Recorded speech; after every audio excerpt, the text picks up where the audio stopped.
Assalamualaikum warahmatullahi wabarakatuh. Perkenalkan, kami dari kelompok 1 mata kuliah evaluasi pembelajaran jurusan Pendidikan Ekonomi kelas C akan mempresentasikan mengenai pembahasan evaluasi pembelajaran. Nah, oleh karena itu, diharapkan teman-teman untuk menyimaknya. Anggota dari kelompok 1 terdiri dari pertama Muslimatul Hajar, kedua Ilan Musadah, yang ketiga Abdurrahman, yang keempat M. Nadia Arza Pahiran.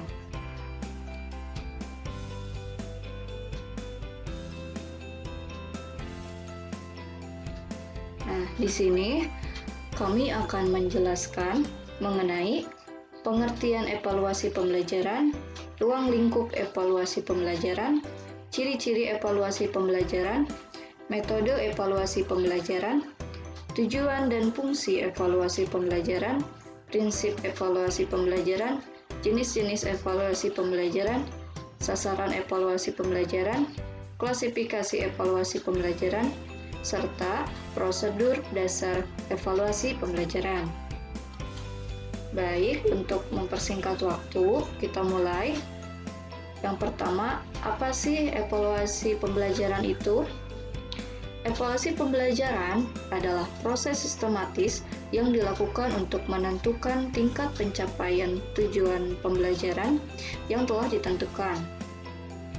Pengukuran dan penilaian menjadi kegiatan utama dalam evaluasi pembelajaran.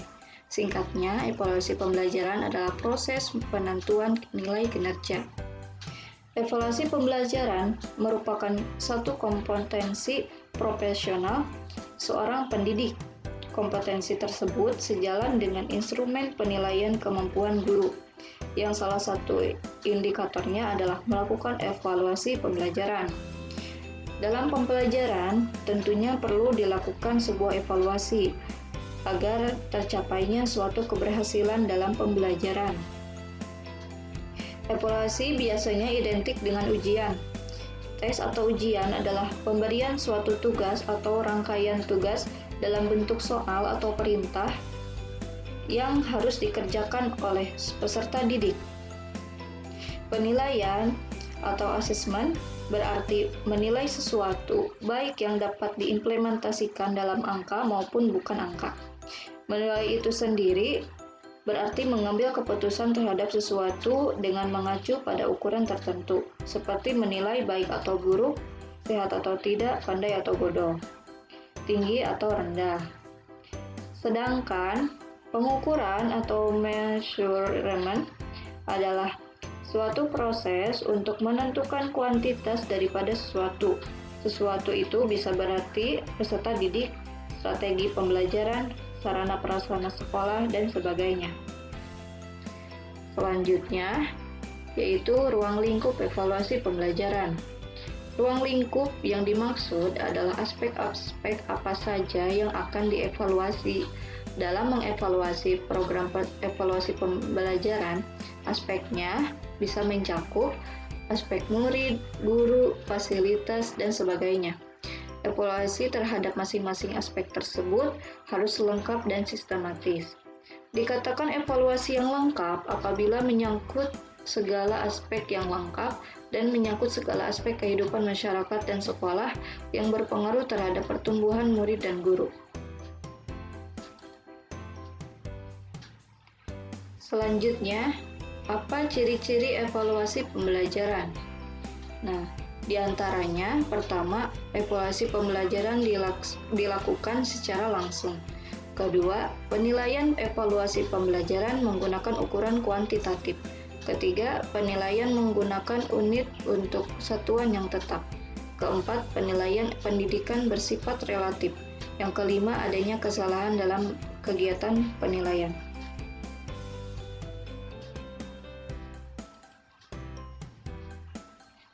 Metode evaluasi pembelajaran. Evaluasi pembelajaran modern biasanya menggunakan metode tradisional yang dilengkapi dengan metode-metode lain. Maka, hasil evaluasi yang dapat diperoleh dengan tes dapat dipadukan dengan hasil evaluasi yang diperoleh dari metode-metode lain dengan harapan memperoleh hasil yang maksimal. Nah, selanjutnya, apa tujuan dari evaluasi pembelajaran?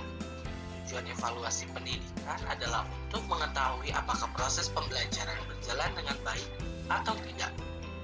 Tujuan umum dari evaluasi pendidikan adalah untuk mengetahui seberapa jauh penguasaan peserta didik serta melihat perkembangan peserta didik sehingga jika ada kekurangan dapat diperbaiki agar dapat meningkatkan efektivitas dan efisiensi dalam pembelajaran.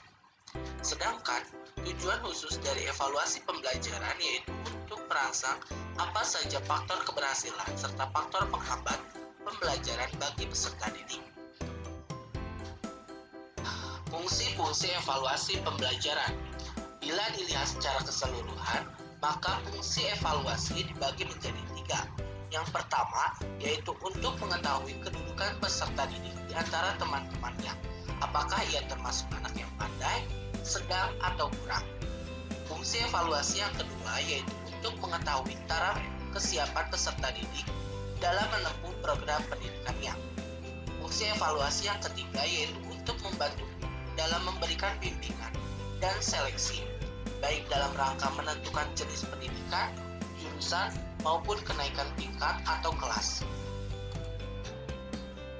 Selanjutnya yaitu prinsip-prinsip evaluasi pembelajaran. Yang pertama yaitu kontinu.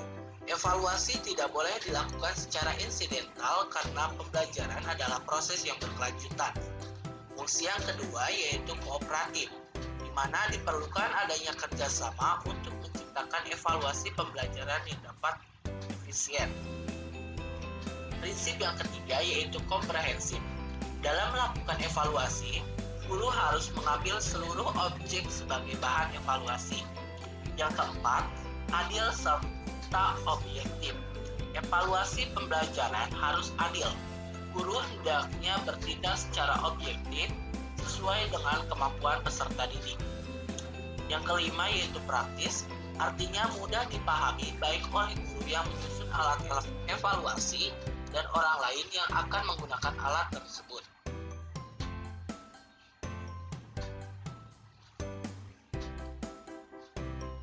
Jenis-jenis evaluasi pembelajaran. Terdapat 4 jenis evaluasi pembelajaran. Yang pertama, evaluasi formatif.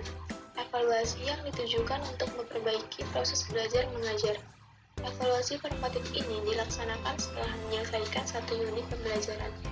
Yang kedua, evaluasi sumatif. Evaluasi untuk keperluan menentukan angka kemajuan atau hasil belajar siswa. Evaluasi sumatif dilaksanakan setelah menyelesaikan pembelajaran selama 1 semester. Yang ketiga, evaluasi penempatan. Evaluasi guna menempatkan siswa dalam program pendidikan yang sesuai dengan kemampuannya. Yang keempat, evaluasi diagnostik. Bertujuan untuk membantu memecahkan kesulitan belajar yang dialami oleh siswa.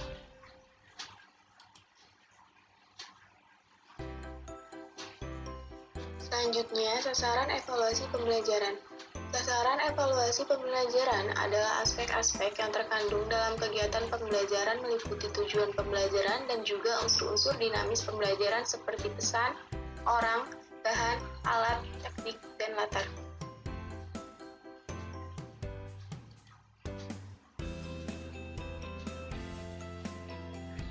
Sumardi Suryabrata mengelompokkan 3 klasifikasi evaluasi pembelajaran yaitu yang pertama, klasifikasi berdasarkan fungsi bertujuan untuk memenuhi kebutuhan psikologis, instruksional, dan administratif. Yang kedua, klasifikasi berdasarkan keputusan pendidikan digunakan untuk mengambil keputusan individual, institusional, didaktik, instruksional, dan keputusan penelitian. Yang ketiga, klasifikasi formatif dan sumatif digunakan untuk mendapat umpan balik dalam perbaikan proses belajar mengajar.